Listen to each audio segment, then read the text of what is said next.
The man behind this poster was a guerrilla street artist not so long ago, but Shepard Fairey's work is growing increasingly familiar. He's turning a corner. Rita Braver has a portrait of an artist.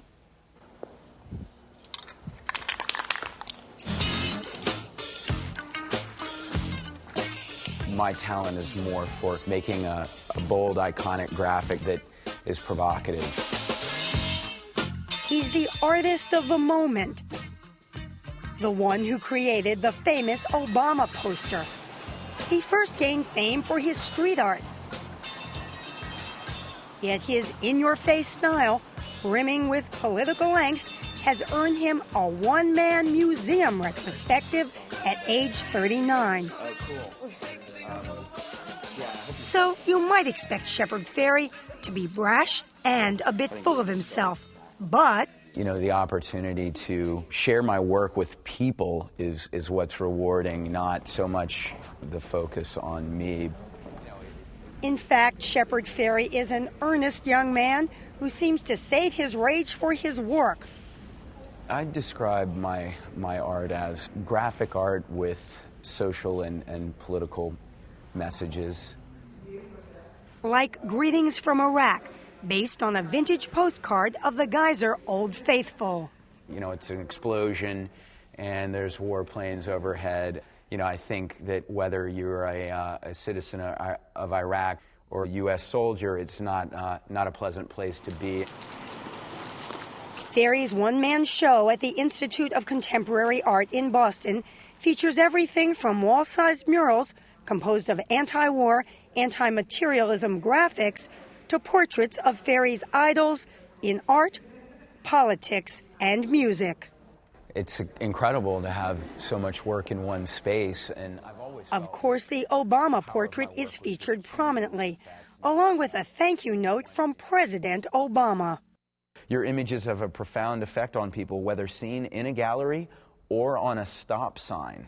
So he's acknowledging the power of public art, and he's a little subversive there too.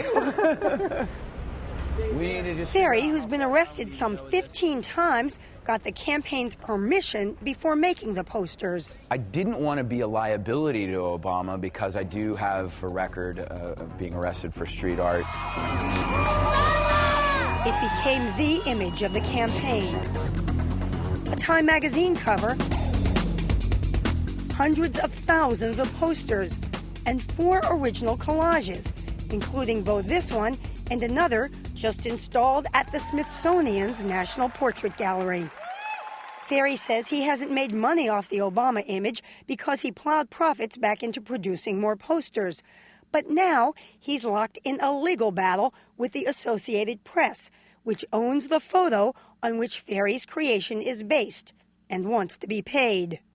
I think fair use in the way that I've interpreted it, and if you look at pop art over the last 50 years, I think that that reinforces that assertion.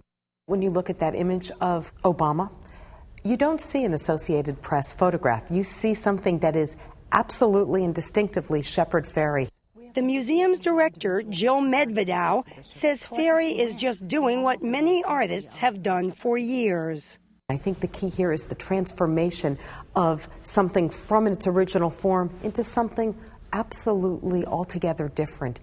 Medvedow says she wanted to stage a show of Fairey's work in part because he expounds on so many artistic traditions, from Soviet realism to Andy Warhol-style multiples. Like many artists who have come before him, he is playing with some big issues: war and peace, propaganda, public space. Fairey creates his work in his Los Angeles studio. I see things and they give me an idea, and then I figure out, well, how am I going to transform this to what I want and how it's going to best convey my idea. Fairey studied illustration at the Rhode Island School of Design. He grew up in South Carolina, the son of a doctor, a rebellious kid heavily into skateboarding and board designing. In the early 80s, he became fascinated with the professional actor and wrestler known as Andre the Giant.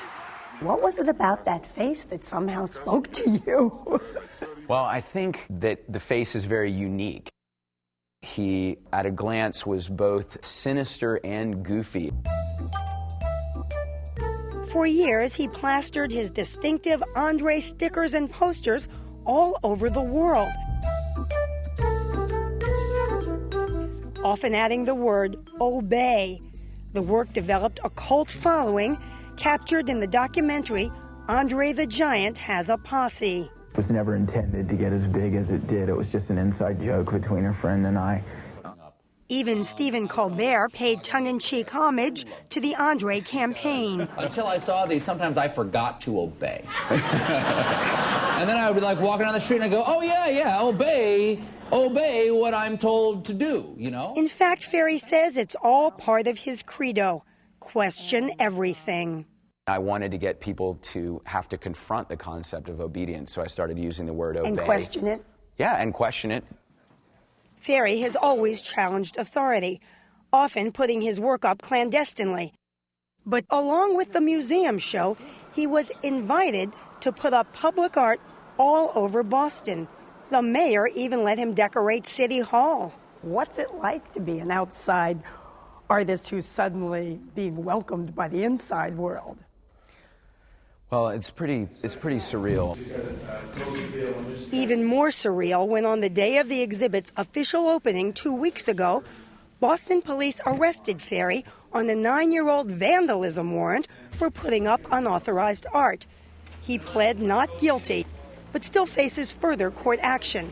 You know, I can justify where I put my work as, part of, an extension of the concept of freedom of speech. It's not appropriate for only advertisers to occupy, the graphic communication of public space.